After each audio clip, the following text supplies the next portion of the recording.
Charlotte's Web by E.B. White. Chapter 1. Before Breakfast. "Where's Papa going with that axe?" said Fern to her mother as they were setting the table for breakfast. "Out to the hog house," replied Mrs. Arable. "Some pigs were born last night." "I don't see why he needs an axe," continued Fern, who was only 8. "Well," said her mother, "one of the pigs is a runt. It's very small and weak. It will never amount to anything. So your father has decided to do away with it." "Do away with it?" shrieked Fern. "You mean kill it? Just because it's smaller than the others?" Mrs. Arable put a pitcher of cream on the table. "Don't yell, Fern," she said. "Your father is right. The pig would probably die anyway." Fern pushed the chair out of the way and ran outdoors. The grass was wet and the earth smelled of springtime. Fern's sneakers were sopping by the time she caught up with her father. "Please don't kill it," she sobbed. "It's unfair." Mr. Arable stopped walking. "Fern," he said gently, "you will have to learn to control yourself." "Control myself?" yelled Yearn. "This is a matter of life and death, and you talk about controlling myself?" Tears ran down her cheeks, and she took hold of the axe and tried to pull it out of her father's hands. "Fern," said Mr. Arable, "I know more about raising a litter of pigs than you do. A weakling makes trouble. Now run along." "But it's unfair," cried Fern. "That pig couldn't help being born small, could it? If I had been very small at birth, would you have killed me?" Mr. Arable smiled.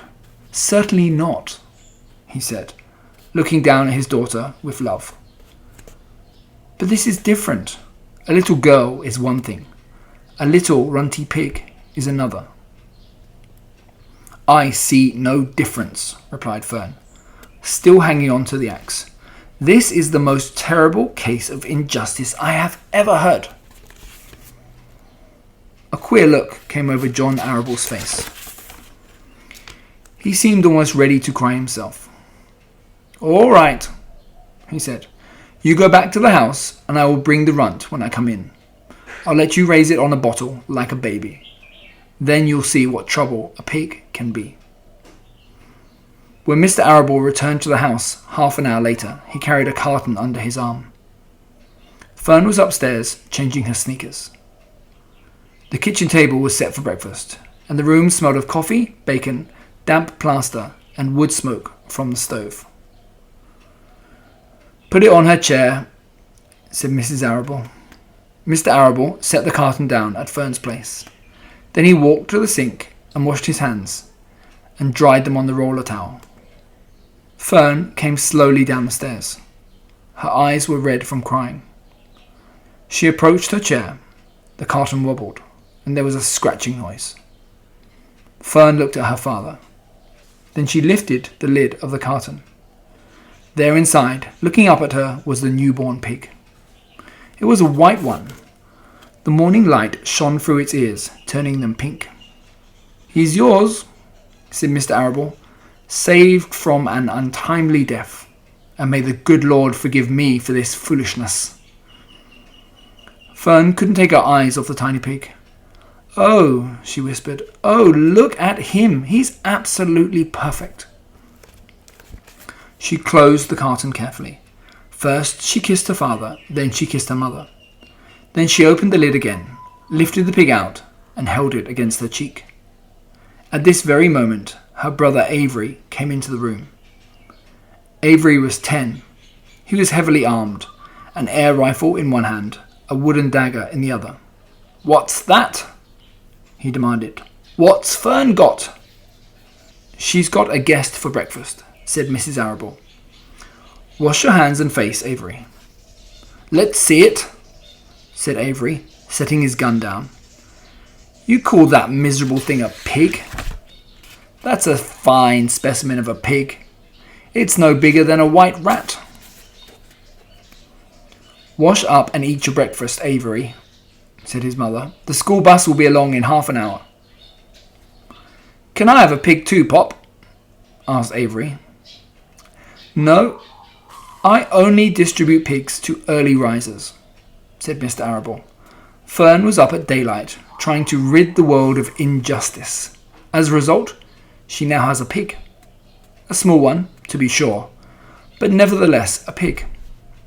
It just shows what can happen if a person gets out of bed promptly. Let's eat. But Fern couldn't eat until her pig had had a drink of milk. Mrs. Arable found a baby's nursing bottle and a rubber nipple. She poured warm milk into the bottle, fitted the nipple over the top, and handed it to Fern. Give him his breakfast, she said. A minute later, Fern was seated on the floor in the corner of the kitchen, with her infant between her knees, teaching it to suck from the bottle. The pig, although tiny, had a good appetite and caught on quickly. The school bus honked from the road.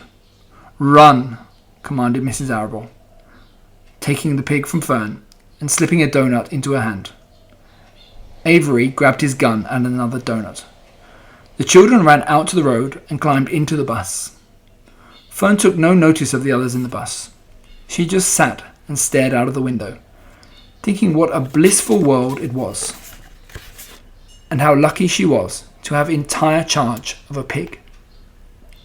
By the time the bus reached school, Fern had named her pet, selecting the most beautiful name she could think of. Its name is Wilbur, she whispered to herself. She was still thinking about the pig when the teacher said, Fern, what is the capital of Pennsylvania? Wilbur, replied Fern dreamily. The pupils giggled, and Fern blushed.